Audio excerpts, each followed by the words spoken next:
नमस्कार दोस्तों, आज के इस वीडियो में आपको बताऊंगा एचसीएफ ज्ञात करने यूक्लिड विभाजन एल्गोरिथ्म के प्रयोग से।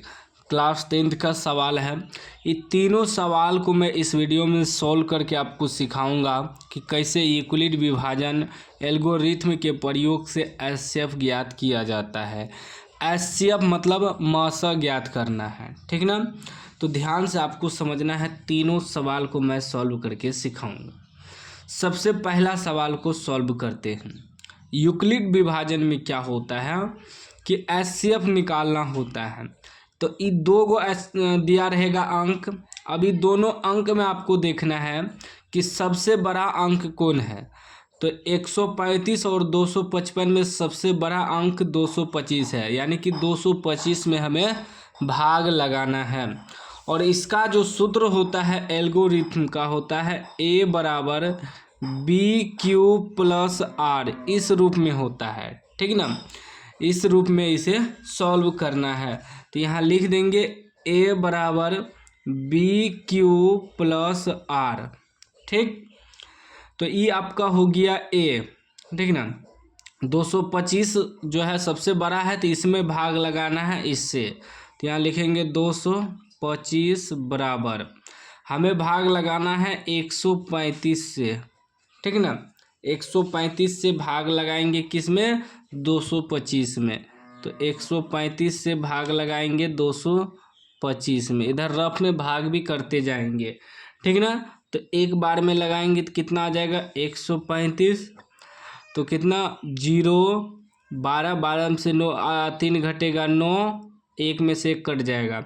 मतलब क्या आ गया कि 135 गुना 1 135 गुना 1 प्लस 90 करेंगे तो कितना आ जाएगा 225 आ जाएगा।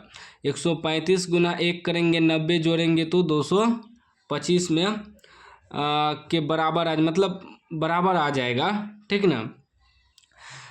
तब तक भाग लगाएंगे जब तक कि शेषफल आपका 0 ना हो जाए, ठीक है ना। तब तक आपको भाग लगाना है।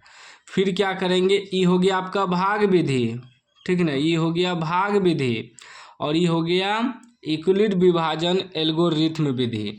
तो हम भाग देके चेक करेंगे इधर, तभी तो इधर लिखेंगे। फिर 90 से लगाएंगे 135 में, ठीक। तो यहाँ लिख देंगे 135 बराबर 90 से लगाना है तो 90 गुना, तो ये कितना बार में, एक बार में लगेगा 90 एक 90, फिर 5 9 4 13 45 उतर जाएगा। तो यहाँ लिख देंगे 90 गुना 1 प्लस 45, फिर 45 से 90 में लगाएंगे। यहाँ 90 बराबर लिखते चलेंगे, ठीक ना। 45 से फिर 90 में लगाना है। 45 दूना 90, पूरा पूरी लग जाएगा। 45 दूना 90,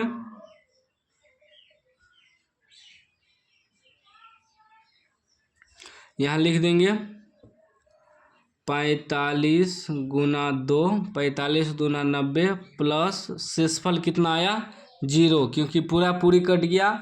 अब शेषफल 0 हो गया तो हमारा एचसीएफ जो है, एचसीएफ यानी कि मासा क्या हो जाएगा 45, यानी कि बी जो है आपका आंसर हो जाएगा। यदि आर 0 हो जाए तो बी आपका एचसीएफ हो जाएगा। तो 45 जो है आपका एचसीएफ हो गया, यानी कि आंसर हो गया, ठीक ना। इस रूप में आ गया, ठीक है ना। ए बराबर बी क्यू प्लस आर के रूप में आ गया ना, सब बैठे जा रहा है। और जैसे ही आर 0 हो जाएगा आपका जो है बी आंसर हो जाएगा। 45 हो गया आपका एचसीएफ।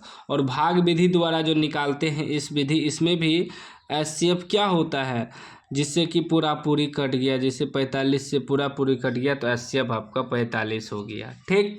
एगो सवाल बन गया। अब दूसरा सॉल्व करते हैं। इसमें भी देखते हैं कि 38,220 जो है सबसे बड़ा है, तो यानी ए का मान यही आ गया।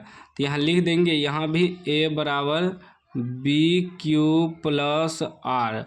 तो 38,220 जो है आपका ए का मान हो गया। 38,220 बराबर हमें भाग, छोटा अंक है, छोटा से भाग लगाना है 196 से, ठीक ना।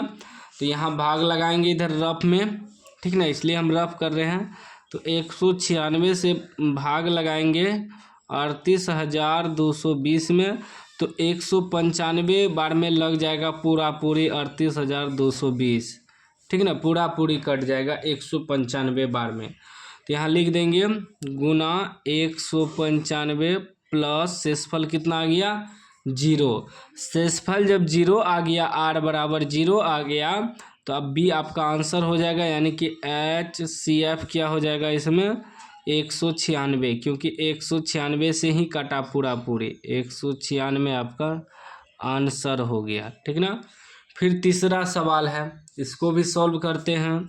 ये दोनों में बड़ा कौन है, तो ये दोनों में बड़ा आपका कौन है, तो ये दोनों में आपका बड़ा हो जाएगा 867।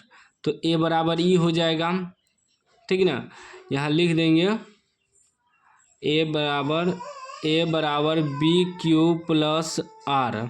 ठीक ना, उसके बाद देखिए, तो ए आपका हो गया 867। 867 से भाग 867 में भाग लगाएंगे 255 से। ठीक ना, भाग लगा के देखते हैं कितना आता है। 867 में भाग लगाएंगे 255 से। ठीक ना, तो 3 बार में लगाएंगे, 3 बार में, तो 5 तिया 15 के 5, हासिल 1, 5 तिया 15 1 16। ठीक ना, फिर हासिल 1, 3 दूनी 6 1 7, तो 7 में से 5 घटेगा 2, 6 में से 6 घटेगा 0, 8 में से 7 घटेगा 1, यानी कि 102 आपका शेषफल हो गया 3 से गुना करने पर। यहाँ लिख देंगे 3 गुना प्लस 102, ये शेषफल हो गया। ठीक ना, अब फिर शेषफल 102 बच गया, तो फिर 255 में भाग लगाएंगे 255, सॉरी यहाँ 255 होगा, 255 बराबर लिखेंगे। ठीक ना, अब 255 में भाग लगाना है, तो 255 में भाग लगाना है 102 से। ठीक, 102 से 255 में भाग लगाना है। लगाइए तो कितना बार में लगता है, 2 बार में लगेगा तो 204 आ जाएगा, 2 दूनी 4, 0 2 का 2, तो 1 बच जाएगा 5, 51 बच जाएगा। ठीक ना, तो यहाँ लिख देंगे 2 बार लगाए हैं, 102 गुना 2 प्लस 51 आपका शेषफल बच गया। ठीक, उसके बाद देखिए, अब 51 फिर शेषफल बच गया, फिर 51 से 102 में भाग लगाएंगे, 51 गुना 51 से लगाएंगे 102 में, तो 2 बार में लग जाएगा, 2 1 2, 5 दूनी 10, पूरा पूरी कट गया 2 बार में। तो यहाँ लिख देंगे 51 गुना 2 और शेषफल कितना हो गया 0, कुछ नहीं बचा। जब शेषफल 0 हो गया आर, तो HCF क्या हो जाएगा आपका, HCF आपका हो जाएगा बी मतलब 51। 51 से जो है पूरा पूरी कट गया, 51 आपका HCF निकल गया। तो एल्गोरिथ्म का प्रयोग यदि करके आपको कहे HCF ज्ञात करने, तो इसी प्रकार आपको निकालना है। ठीक ना, उम्मीद है समझ गए होंगे। समझ गए हैं तो लाइक कर दीजिए, चैनल को सब्सक्राइब कर दीजिए और घंटी को दबा के ऑल कर दीजिए। मैंने आपको पूरा शॉर्टकट बताया है। ठीक ना, इस प्रकार आपको बनाना है। हमेशा याद रखिएगा, ए बराबर बी क्यू प्लस आर होता है यूक्लिड विभाजन एल्गोरिथ्म। आर यदि आपका 0 हो जाए, ठीक ना, तो आपका बी आंसर हो जाएगा। बी यानी कि जिससे पूरा पूरी कटा 0 हुआ शेषफल, वही आपका HCF हो गया, यानी कि मौसा हो गया। ठीक ना, वीडियो कैसा लगा कमेंट बॉक्स में बताइएगा। यदि वीडियो अच्छा लगा है तो लाइक कर दीजिए, चैनल को सब्सक्राइब कर दीजिए। इसी प्रकार आपको NCERT बुक का क्लास 10th का एक एक सवाल का सलूशन मिलेगा।